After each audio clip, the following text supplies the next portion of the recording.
posições. Encostou agora Gil, desgarrou. A moto de número 219, não tem problema. Maratona, João. O Brasil o Garotinho de Deus. Ele domina sua moto. Ela viu uma visita para terceira posição ali. Sensacional ele. Lindo. Primeiro da prova. A primeira 10. Agora já chegou Baiano. Vai ser que vai ser Baiano. O menino gostou. O menino gostou. O Brasil. Já não vai segurar.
Valeu, galera! Tô aqui passando em cima da ponte aqui em Floresta Azul, na Bahia.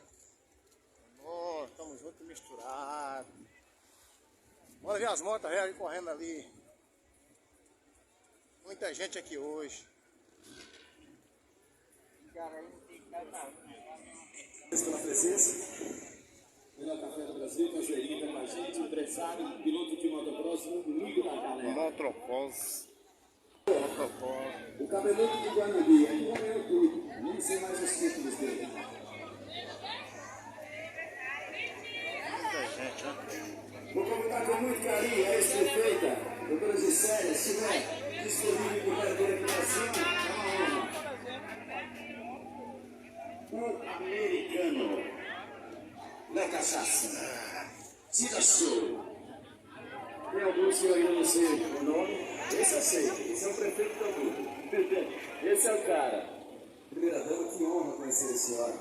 Vocês estão conosco, eu vou ter o prazer de passar a cada um de vocês. Vamos deixar registrado esse momento, porque é a única forma de incentivarmos o esporte radical com o apoio dos senhores. Nós tentamos isso. Pode ter certeza. Valeu, galera. Estamos aqui em Floresta Azul, aqui fazendo aquele vídeo aí. Muita gente aí. Hoje, domingão, hoje, dia 27 de abril de 2025. Valeu, galera.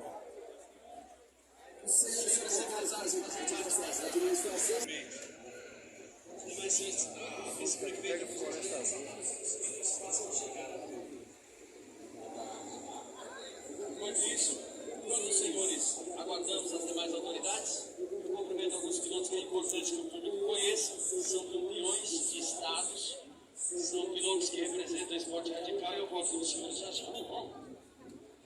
Cadê o Alex Graminha? Valeu. É a dura passando.